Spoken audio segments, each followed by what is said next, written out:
ഇങ്ങനൊരു മീൻകറിയൊക്കെ കിട്ടിക്കഴിഞ്ഞാൽ എല്ലാവർക്കും ഇഷ്ടമാവും അല്ലേ?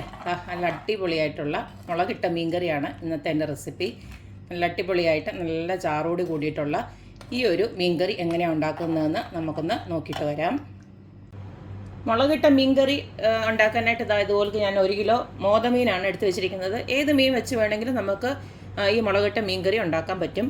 ഇനി അതിന് വേണ്ടിയിട്ട് നല്ല നല്ല കൊഴുപ്പുള്ള ചാറ് കിട്ടാൻ വേണ്ടിയിട്ട് ഇവിടെ ഒരു അരപ്പുണ്ടാക്കുന്നുണ്ട്. അതിന് വേണ്ടിയിട്ട് ഇതുപോലക്ക് ഒരു ഉള്ളി ഇതുപോലൊക്കെ അരിഞ്ഞു വെച്ചിട്ടുണ്ട്. സവാളയാണ് അരിഞ്ഞു വെച്ചിരിക്കുന്നത്. കൊച്ചുള്ളി ആണെങ്കിൽ ഇത്തിരി കൂടെ ടേസ്റ്റാണ്. ഇനി നമുക്ക് ഇതിലേക്ക് കുറച്ച് ഇഞ്ചിയും അതുപോലെ തന്നെ കുറച്ച് നമ്മുടെ വെളുത്തുള്ളിയോടെ ഞാൻ ഇതിനകത്തോട്ട് ഇട്ട് കൊടുക്കുകയാണ്. അതിൻ്റെ ബാക്കി കുറച്ച് ഇഞ്ചിയും വെളുത്തുള്ളിയും ഞാൻ ഇതുപോലക്ക് നുറുക്കി വെച്ചിട്ടുണ്ട്. അത് നമുക്ക് അല്ലാതെ വയറ്റി ചേർക്കാൻ വേണ്ടിയിട്ടാണ്. പിന്നെ കുറച്ച് കറിവേപ്പിലയും അതുപോലെ തന്നെ മീനിനകത്ത് ഇടാനുള്ള കുടംപുളി ഇതുപോലെ ഞാൻ വെള്ളത്തിലിട്ട് വെച്ചിരിക്കുകയാണ്. അത് നല്ലതായിട്ടൊന്ന് സോഫ്റ്റ് ആവാൻ വേണ്ടിയിട്ട്. ഇത് ഇത്രയും ഞാൻ ആദ്യമേ എല്ലാം കൂടി ഇട്ട് കൊടുക്കത്തില്ല, കുറേശ്ശേ ഇട്ട് കൊടുക്കത്തുള്ളൂ. 3-4 കഷ്ണം ഇട്ട് കൊടുത്തതിന് ശേഷം പുളി ഇല്ലെങ്കിൽ മാത്രമേ ഇത് എല്ലാം കൂടെ ചേർക്കത്തുള്ളൂ. അത് ഞാൻ കാണിച്ചു തരാം. എത്ര എടുക്കുന്നതെന്ന് അവസാനം ഞാൻ പറഞ്ഞുതരാം. മീൻ്റെ മസാല ഉണ്ടാക്കാനായിട്ട് ഇത് ഞാൻ അടപ്പിലോട്ട് വെച്ചിട്ടുണ്ട്. ഇനി ഇതിലേക്ക് കുറച്ച് ഞാൻ വെളിച്ചെണ്ണ ഒഴിച്ച് കൊടുക്കുകയാണ്. 1 ടേബിൾ സ്പൂണോളം വെളിച്ചെണ്ണ മതി. ഇനി ഇതിലേക്ക് നമുക്ക് കുറച്ച് ഉലുവ ഇട്ട് കൊടുക്കണം. ഇത്രയും ഉലുവ ഞാൻ ഇട്ട് കൊടുക്കുന്നുണ്ട്.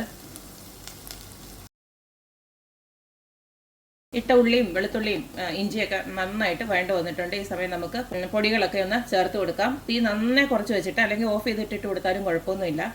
ഇതുപോലൊരു 4 ടീസ്പൂണ് കാശ്മീരി ചില്ലി പൗഡറാണ് ഞാൻ ആഡ് ചെയ്ത് കൊടുക്കുന്നത്. നിങ്ങൾ എത്രയാണോ മീൻ എടുത്തിരിക്കുന്നത് അതിൻ്റെ അനുസരിച്ചിട്ട് ഇട്ട് കൊടുത്താൽ മതി. എടുക്കുന്ന പൊടിയുടെ പകുതി അളവിൽ മല്ലിപ്പൊടി ഇട്ട് കൊടുക്കാം. ഞാനിപ്പോൾ 2 ടീസ്പൂൺ ഇട്ട് കൊടുക്കുകയാണ്. അതുപോലെ തന്നെ കുറച്ച് മഞ്ഞൾപ്പൊടി, ഒരു 1/2 ടീസ്പൂണോളം മഞ്ഞൾപ്പൊടി ഇട്ട് കൊടുക്കുകയാണ്. ഇത് ചെറിയ തീയിലിട്ട് ഈ ഒരു പൊടി ഒന്ന് മൂപ്പിച്ചെടുക്കണം. 2 മിനിറ്റ് അത്രേ ഉള്ളൂ. അത് കഴിഞ്ഞിട്ട് നമുക്കിത് ഓഫ് ചെയ്യാം. പൊടി ഒരിക്കലും കരിഞ്ഞു പോകരുത്. അപ്പോൾ ഞാൻ തീ നന്നേ കുറച്ചാണ് വെച്ചിരിക്കുന്നത്. പൊടി മൂത്ത ഒരു മണം വരുന്നുണ്ട്. നമുക്കിനി സ്റ്റൗ ഓഫ് ചെയ്യാം. ഇതിനെ ഒന്ന് നല്ലതായിട്ട് തണുത്തതിന് ശേഷം നമുക്കിതൊന്ന് അരച്ചെടുക്കണം. ഇപ്പം മീൻകറി ഉണ്ടാക്കാനായിട്ട് ഇതുപോലൊക്കെ ഞാൻ നമ്മുടെ മൺചട്ടി അങ്ങോട്ട് അടപ്പയിലോട്ട് വെച്ചിട്ടുണ്ട്. അതിലേക്ക് ഒരു 2 ടേബിൾ സ്പൂൺ വെളിച്ചെണ്ണ ഒഴിച്ച് കൊടുത്തിട്ടുണ്ട്. ഇനിയിപ്പോൾ വെളിച്ചെണ്ണ ചൂടായിട്ടുണ്ട്. അതിലേക്ക് കടുക് ഇട്ട് കൊടുക്കുകയാണ്. കടുകിൻ്റെ ഒപ്പം തന്നെ ഇത്രയും ഒരു ഉലുവയോട് ഇട്ട് കൊടുക്കുന്നുണ്ട്. ഇട്ട് കൊടുത്ത കടുക് ഉലുവയൊക്കെ അതുപോലെ പൊട്ടി വരുന്നുണ്ടേ. ഞാനൊരു ഇത്രയും കായം ഉണ്ടല്ലോ, ഇത്രയും ഒരു പീസായിട്ടുള്ളത് ഞാനൊന്ന് പൊട്ടിച്ചിട്ടേക്കുവാണ്. അത്രയും ഇട്ട് കൊടുത്തിട്ടുണ്ട്. ഇനി നമുക്കിതിലേക്ക് അരിഞ്ഞു വെച്ചിരിക്കുന്ന വെളുത്തുള്ളിയും ഇഞ്ചിയില്ലേ അതുകൂടെ അങ്ങോട്ട് ഇട്ട് കൊടുക്കാം.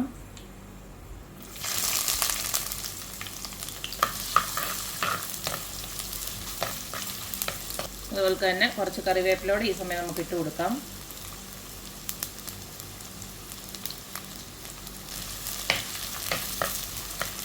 ഇട്ട് കൊടുത്ത വെളുത്തുള്ളിയും ഇഞ്ചിയൊക്കെ നല്ലതായിട്ട് മൂത്ത് വന്നിട്ടുണ്ട്. ഈ സമയം ഞാൻ നേരത്തെ ഉണ്ടാക്കിയ അരപ്പുണ്ടല്ലോ, അത് നന്നായിട്ട് ഫൈനായിട്ട് അരച്ചെടുത്തു. അരച്ചെടുത്തപ്പോൾ ഞാൻ കുറച്ച് കറിവേപ്പിലയോടെ ഞാൻ ഇതിനകത്ത് ചേർത്തിരുന്നു, കണ്ടില്ലേ? ഈ ഒരു രീതിയിൽ അരച്ചെടുത്തിട്ടുണ്ട്. ഇനി നമുക്ക് ഈ ഒരു അരപ്പ് ഇതിനകത്തോട്ട് ഇട്ട് കൊടുക്കാം. നമുക്ക് ചാറിന് ആവശ്യമായിട്ടുള്ള വെള്ളമോട് ഈ സമയം ഇതിനകത്തോട്ട് ഒഴിച്ചു കൊടുക്കാം. ചാറിന് ആവശ്യമായിട്ടുള്ള വെള്ളം ഞാൻ ഇതുപോലെ ഒഴിച്ചു കൊടുത്തിട്ടുണ്ട്.